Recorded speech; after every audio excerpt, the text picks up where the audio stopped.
E eu queria pedir para que você agora abrisse sua Bíblia na carta do apóstolo Paulo aos Colossenses, no primeiro capítulo. Eu quero ler a partir do verso de número 24. Carta do apóstolo Paulo aos Colossenses, primeiro capítulo, a partir do verso 24.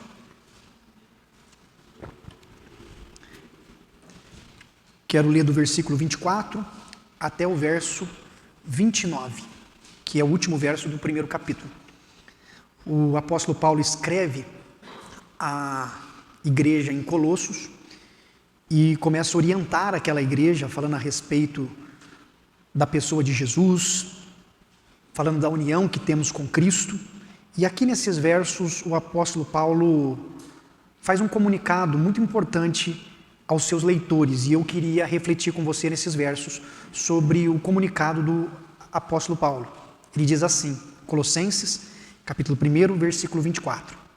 Agora, me regozijo nos meus sofrimentos por vós, e preencho o que resta das aflições de Cristo na minha carne, a favor do seu corpo, que é a igreja, da qual me tornei ministro de acordo com a dispensação da parte de Deus, que me foi confiada a vosso favor, para dar pleno cumprimento à palavra de Deus. O mistério que estiver oculto dos séculos e das gerações, agora, todavia, se manifestou aos seus santos, aos quais Deus quis dar a conhecer qual seja a riqueza da glória deste mistério entre os gentios, isto é, Cristo em vós, a esperança da glória, o qual nós anunciamos, advertindo a todo homem e ensinando a todo homem em toda sabedoria, a fim de que apresentemos todo o homem perfeito em Cristo. Para isso é que eu também me afadigo, esforçando-me o mais possível, segundo a sua eficácia, que opera eficientemente em mim. Amém, até aí. Queria conversar um pouco com você nessa noite sobre a importância da comunicação. O que nós comunicamos? O que você comunica? Quais são as palavras que você transmite àqueles que te ouvem? Qual a impressão que aqueles que estão à nossa volta têm do que representamos? Comunicação.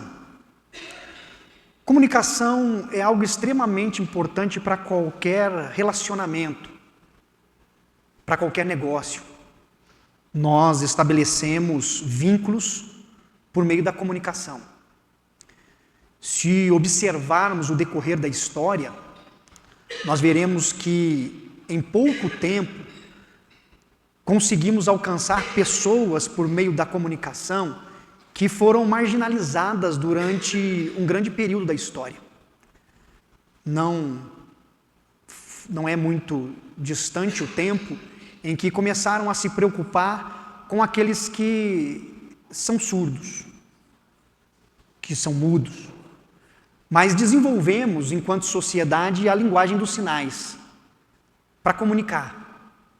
Porque de um tempo para cá, ao invés de menosprezar aquele que tem um meio de comunicação diferente, se entendeu a importância da sociedade de se fazer compreendida. Portanto, entre tantos idiomas, criamos a linguagem dos sinais. O Braille, para que as pessoas que tivessem a sua visão comprometida, pudesse ser uma forma de ter acesso ao conteúdo, de ter acesso à informação, de poder se localizar, de poder chegar num banco e conseguir sozinha acessar a sua conta através do toque, para que ela pudesse saber quais são os botões que ela está aplicando. Comunicação. A comunicação se dá de várias formas. Nós nos comunicamos e nos comunicamos o tempo todo. Quando lemos o texto bíblico, dentro do que o apóstolo Paulo está falando com os cristãos de Colosso, ele fala sobre a palavra de Deus. Ele diz que Deus o incumbiu e ele se alegra por essa incumbência, por essa responsabilidade que foi dada, e que essa responsabilidade que lhe foi dada foi confiada por meio do Senhor, para que ele desse pleno cumprimento à palavra de Deus. Pleno cumprimento à palavra de Deus, o que Paulo está dizendo é que ele tinha um dever para com aquilo que lhe foi comunicado pelo Senhor. Palavra de Deus se refere a tudo aquilo que Deus, por meio de sua graça, está trazendo ao coração do apóstolo Paulo. Como nós estamos falando sobre comunicação, é muito comum para a nossa mente, quando eu falo palavra de Deus, nós trazermos para a nossa reflexão a Bíblia Sagrada, os 66 livros que compõem esse compêndio. Nós sabemos que a Bíblia, Sagradas Escrituras, a Bíblia em grego é o plural de livros, né? Quando nós falamos a palavra de Deus, nós imaginamos esse livro sagrado. Entretanto, você precisa ler o texto sabendo que ainda não houve o concílio que determinou quais seriam os 66 livros que iriam compor este livro que nós consideramos como livro único, que é inspirado. Quando se fala a palavra de Deus, aqui no capítulo 1, e que o apóstolo Paulo está escrevendo a Colossos, ele está dizendo de tudo aquilo que ele compreende como a comunicação de Deus para com ele. Deus se comunica, e o que Deus comunica é a sua palavra. Porque tudo que faz parte da nossa vivência, da nossa convivência, das nossas ideias, da maneira como enxergamos o mundo, é palavra.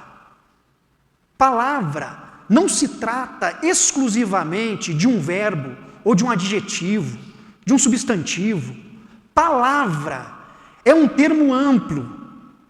Quando nós lemos palavra, e essa foi uma discussão enorme por parte de grandes filósofos como Platão, Sócrates e outros, palavra não é tão somente um termo específico, mas se trata de todo um conjunto de ideias, se trata de uma forma a qual um orador transmite tudo aquilo que ele pensa. A oratória é palavra. As ideias são palavras. Palavra de Deus trata de tudo quanto Deus está trazendo ao coração do apóstolo Paulo. Porque Deus se comunica. E assim como Deus se comunicou com Paulo, Paulo se comunica com os cristãos de Colossos. O que Paulo comunica? O que as pessoas comunicam? O que nós comunicamos? Estamos nos comunicando o tempo todo. Estamos nos comunicando constantemente. Acabamos de ter uma reunião, que é uma das mais importantes, que é a da ONU, das Organizações das Nações Unidas. Nós tivemos discursos de todos os chefes de Estados. Cada um fez o seu comunicado.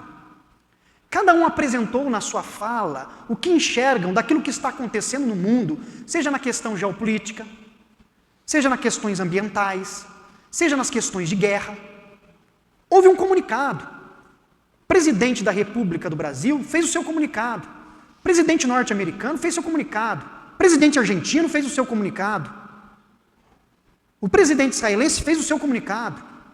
Cada um comunica e conforme as palavras são ditas, o plenário reage de determinada forma porque tem o discurso e o que acompanha os ideais do discurso. Isso é comunicação. Quando nós trazemos para a nossa vida, o que nós estamos comunicando? Qual é o comunicado que acontece a partir de nós? Eu estudei teologia em Londrina, no Paraná, e quando eu iniciei a faculdade, eu achei muito interessante porque os professores do seminário de Londrina, eles davam para nós a ementa. Todo início de semestre você recebia uma folha de A4, a ementa da matéria, que tinha o título da matéria que seria ministrado, você tinha o resumo do conteúdo, você tinha o objetivo, você tinha o método que ia ser usado para avaliação, se você ia fazer apresentações, provas, todos os detalhes eram postos para que nós pudéssemos ter consciência do que nós iríamos estudar durante aquele semestre. A comunicação se dava por meio dessas ementas, bibliografia, quais seriam os livros usados pelo professor durante toda a administração do curso daquela disciplina, e isso para nós era uma forma de termos acesso antecipado a todas as coisas. E quando Paulo escreve esses versos, eu vejo muito a comunicação dele de uma maneira bastante didática nesse aspecto.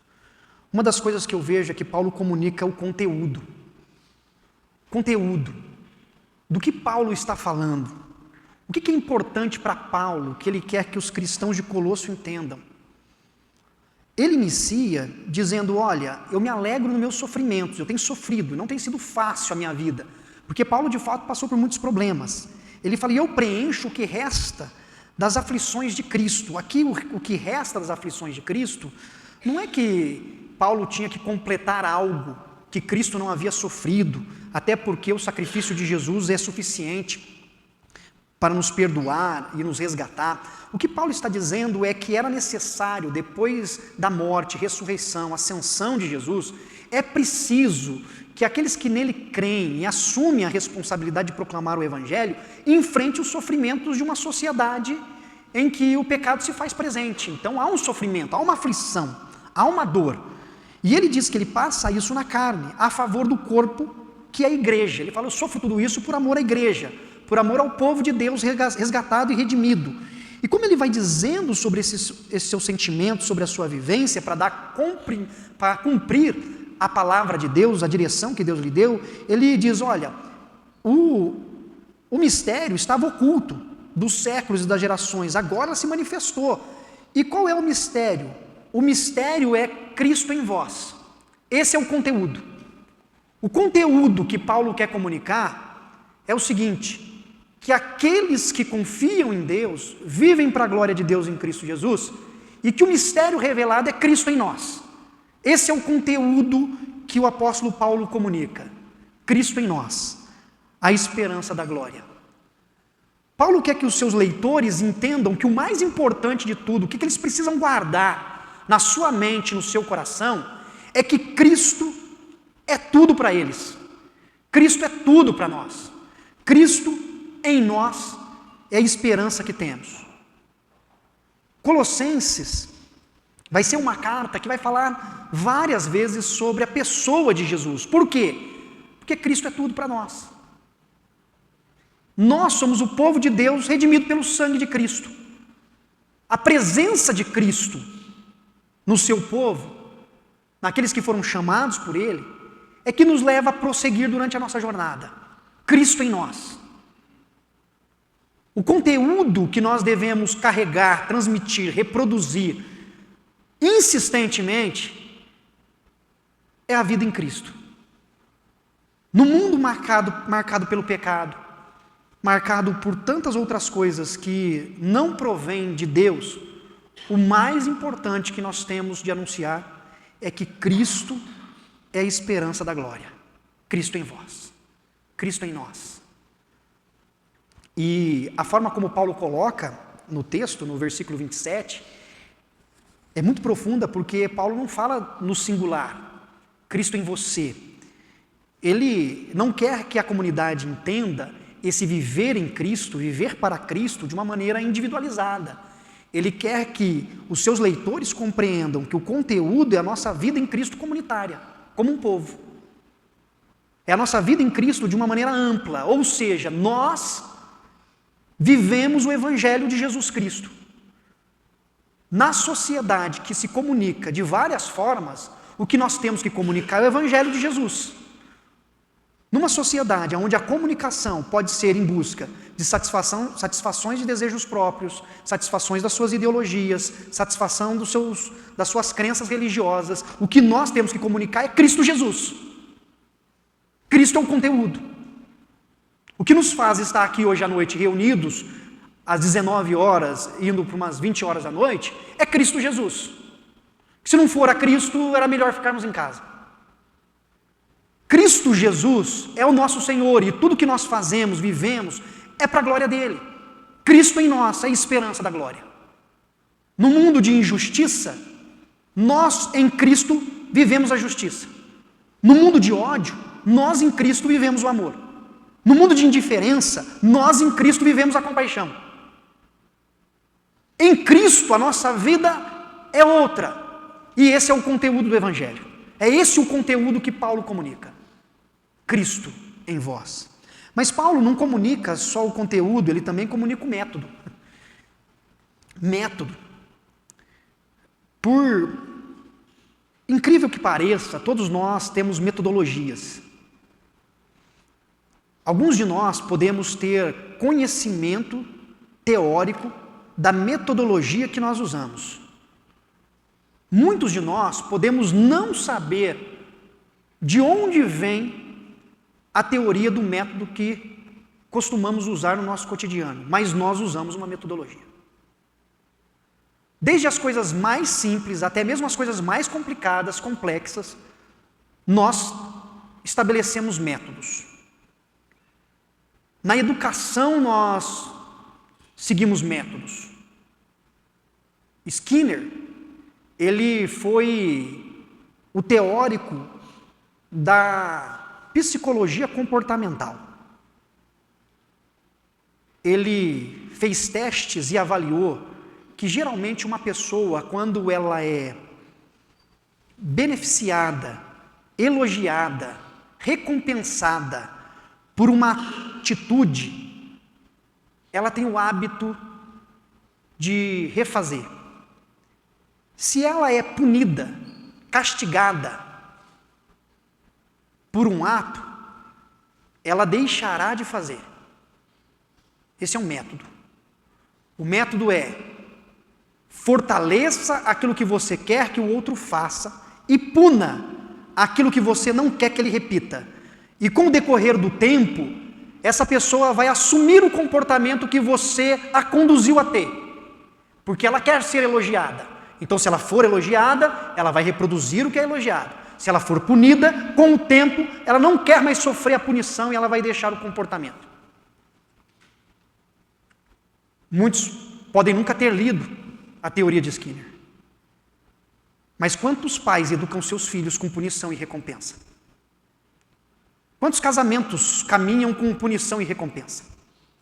Quantas das nossas relações são baseadas em punição e recompensa? É um método.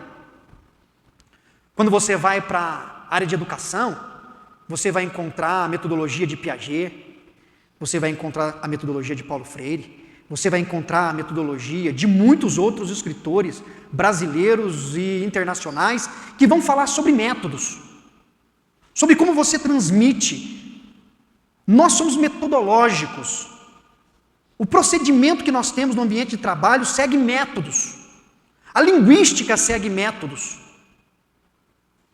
E Paulo, quando ele comunica o seu método. Ele vai dizer o seguinte: o qual, versículo 28, nós anunciamos, advertindo todo homem, ensinando a todo homem em toda sabedoria.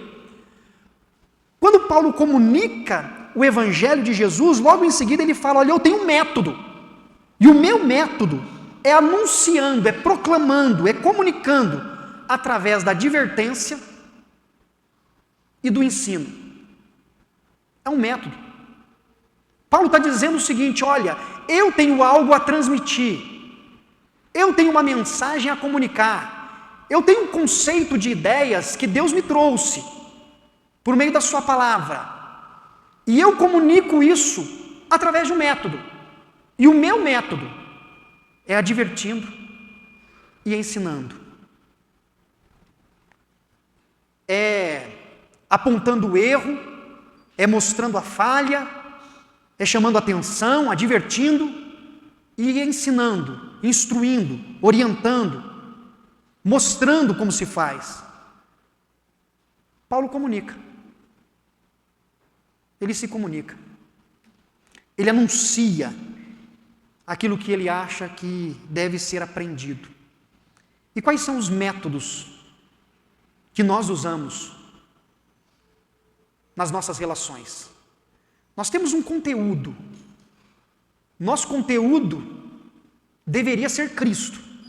mas às vezes podemos ter conteúdos diferentes. Mas como nós comunicamos esse conteúdo? Qual o nosso método? Qual o seu método? O seu método é advertindo e instruindo? O seu método é constrangendo? O seu método é ameaçando? O seu método é atacando? Porque isso acontece. Nas relações, tem pessoas que estabelecem uma vida com o outro, o ameaçando constantemente. Olha lá o que você vai fazer, hein? Olha, tô vendo, hein? Ah, você vai fazer mesmo? Você tem certeza? É um método. É algo que pode estar presente nas nossas relações, mas que já comunica sobre quem somos. Já comunica quais são os nossos valores. Já comunica como nós enxergamos o mundo e a vida, porque os métodos que nós usamos falam sobre nós. Fala sobre como nós enxergamos a vida. Dependendo do método que nós usamos, ou nós demonstramos amor, ou nós demonstramos controle. Ou você usa um método que demonstra preocupação, atenção, afeição por quem está ao seu lado, ou o seu método demonstra controle, tentativa de usar o que o outro tem a seu favor. E tudo isso vem por meio dos métodos. Mas Paulo comunica o seu método e ele deixa claro que o dele é anunciar, advertindo a todo homem e ensinando a todo homem em toda sabedoria. E por fim, Paulo comunica o seu objetivo. Assim como nas ementas que eu recebia no início dos semestres, tinha o conteúdo, tinha a bibliografia, tinha o método, tinha também o objetivo. O que o professor queria que nós conseguíssemos fazer depois que se encerrasse aquela disciplina da nossa grade curricular? O que ele queria que nós pudéssemos aprender? E o que Paulo põe aqui no seu objetivo é que ele se afadigava, ou seja, ele se esforçava ao ponto de se cansar, esforçando o mais possível, segundo a eficácia do Senhor que operava nele, para que todo homem fosse apresentado perfeito em Cristo. O objetivo do apóstolo Paulo, na sua comunicação, era que todo homem fosse apresentado perfeito em Cristo. Paulo comunica o seu objetivo. Esta palavra perfeito, ela gera uma dificuldade para nós, teologicamente, para a tradução dela. Porque quando você diz para que todo homem seja perfeito, para que toda mulher seja perfeita, a gente já pensa de fato de maneira platônica na perfeição. Nós pensamos no ideal inalcançável enquanto pecadores. Não existe homem perfeito e não existe mulher perfeita, porque somos falhos. Seremos perfeitos na glória, quando estivermos com Cristo, mas nesse mundo somos pecadores.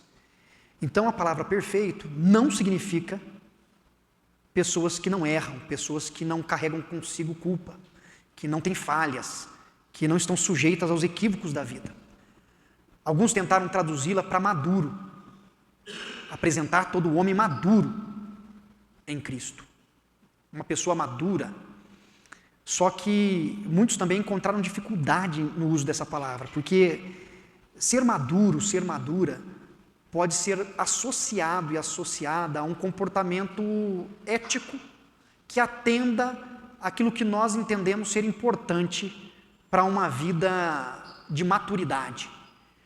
Então nós começaríamos a observar e a comparar como se houvesse uma régua do que cada um viesse a fazer, se agisse da maneira como eu espero que haja, se fizesse o que eu espero que faça. Portanto, a maturidade, ser maduro, também trouxe uma dificuldade na compreensão, porque ser maduro pode ser algo definido de maneira diferente por cada um de nós. A ideia do apóstolo Paulo aqui, quando ele fala que deve se apresentar todo o homem perfeito em Cristo, é a busca de uma vida de alguém que reconhece Cristo como tudo na sua vida, e nessa relação vai se moldando a imagem de Jesus. Esse processo, que alguns resolveram traduzir como perfeito, outros como maduro, significa procurar na sua vida, na sua caminhada, agir de maneira mais semelhante àquilo que Jesus ensinou e viveu do que fora antes. Esse processo de transformação diária, esse processo de transformação contínua, não é um processo acabado, mas é um processo que caminha, que progride, que se mantém. Porque a vida humana, ela é marcada por maturidade e imaturidade. Você já se pegou fazendo alguma coisa que você se surpreendeu consigo mesmo, falou assim, poxa vida, eu, um homem de 45 anos, fazendo isso, você fala assim, poxa vida, já era para ter passado dessa fase, né? Você pegar e falar assim, poxa vida, depois de eu ter apanhado tanto na vida, eu não aprendi ainda, né? Poxa, mas já apanhei tanto, já era para eu ter aprendido isso, né? Por quê? Esse processo da vida, ele é muito dinâmico, ele é muito dinâmico. Não dá para dizer que a pessoa já amadureceu totalmente, porque nós estamos num processo, e esse processo às vezes regride e às vezes progride. O que Paulo está dizendo é que em Cristo nós vamos sendo transformados, moldados, dia após dia. E esse é o objetivo do apóstolo Paulo. O objetivo na sua comunicação é que o homem e a mulher em Cristo possa viver de uma intimidade tão profunda que a sua vida vai sendo diariamente trabalhada e moldada pelo Senhor. Vamos sendo edificados, exortados, renovados, cuidados, é a nossa relação. Portanto, Paulo comunica aqui o objetivo dele. Mas qual é o seu objetivo? No seu conteúdo, no seu método, qual que é o seu objetivo? O que você procura alcançar? Qual é, de fato, o seu propósito? Nas suas relações, quais são os seus propósitos, os seus objetivos? Quando você se aproxima de alguém no seu ambiente de trabalho, para se comunicar com ela, qual que é o seu objetivo? Quando você senta ao redor da mesa com a sua família, para uma refeição, qual que é o seu objetivo? Quando você se relaciona com as pessoas da comunidade, da igreja, qual o seu objetivo? Quais são os objetivos que estão diante de nós nas relações que nós estabelecemos? Nós vamos nos comunicando, e à medida que nós vamos nos comunicando, tem muitas coisas que são ditas pelas palavras que nós elaboramos, mas tem muitas coisas que são ditas pelo comportamento que nós temos. Não é tão somente através da oratória, não é tão somente através de um discurso, não é tão somente através da comunicação de uma ideia que nós nos comunicamos. Nós nos comunicamos pela forma como vivemos, nós nos comunicamos pela forma como nos relacionamos, nós nos comunicamos pela forma como reagimos, nós nos comunicamos pela feição que expressamos. Quando alguém fala algo, a sua reação comunica. Quando alguém chega e diz algo, conta uma piada, faz um comentário, e vamos pensar aqui que a pessoa fez um comentário maldoso, a sua reação comunica sobre quem você é. Se você fala a respeito de alguém, isso comunica quem você é e não quem o outro é. Isso é comunicação. A comunicação está presente na nossa vida. Por isso a gente se comunica com linguagem de sinais, a gente se comunica em braille, a gente se comunica com discursos, a gente se comunica com conversa, a gente se comunica de várias formas. E eu encerro perguntando para você, o que a sua vida está comunicando? O que você tem comunicado com as pessoas? Quando as pessoas olham para você, quando as pessoas convivem com você, quando as pessoas ouvem você, ela vê Cristo em você? Elas veem a expressão de Cristo Jesus na sua vida? Elas se relacionam com você e diante do seu método, diante do seu objetivo, diante do seu conteúdo, essas pessoas dizem, eu vejo Cristo, a face de Cristo ressurreto dentre os mortos, na vida dele, na vida dela. O que as pessoas veem quando elas olham para nós? Porque nós nos comunicamos, e nos comunicamos o tempo inteiro. Portanto, que em Cristo Jesus nós possamos comunicar o Evangelho de Jesus Cristo, que nós possamos comunicar o Evangelho que nos transformou, que sejamos comunicadores da graça de Deus. Que Deus nos abençoe. Vou chamar eu quero orar e logo em seguida nós vamos cantar. Senhor eterno, nós passamos pelas aflições, ó Pai, pelo sofrimento, pelas dificuldades em viver num mundo caído, num mundo quedado, num mundo onde o pecado se manifesta, não só nas pessoas de fora da comunidade, mas lamentavelmente através de nós também. Somos pecadores, somos homens e mulheres falhos e falhas, mas Senhor, reconhecendo o nosso pecado, reconhecendo o nosso erro, nós nos colocamos diante do Senhor como servos, como o próprio apóstolo Paulo colocou aqui, como ministro é servo, e nós nos colocamos como servos do Senhor e pedimos, nos ajude, Pai, a nos comunicarmos, nos ajuda, Pai, a de fato comunicar o conteúdo que é Cristo em nós. Esse é o conteúdo, Pai. Essa é a mensagem que nós precisamos levar a todos os cantos. Ajuda-nos, ó Pai, a termos métodos que glorificam o Teu nome, Pai. Métodos, ó Pai amado, que estão coerentes com a natureza do Evangelho do Senhor. E ajuda-nos, ó Pai, a termos os objetivos certos. Não nos deixe ser levado pelo nosso desejo egoísta, individualista, pela nossa vontade da carne, a vontade do eu. Senhor eterno, que nós possamos ser levados pelo propósito de vermos homens e mulheres que são, ó Pai, transformados, abençoados na relação contigo. E que nós também possamos passar por essa relação constante e continuamente, ó Pai. Sê conosco, ó Deus, e ajuda-nos. É o que pedimos em nome de Jesus. Amém, ó Pai.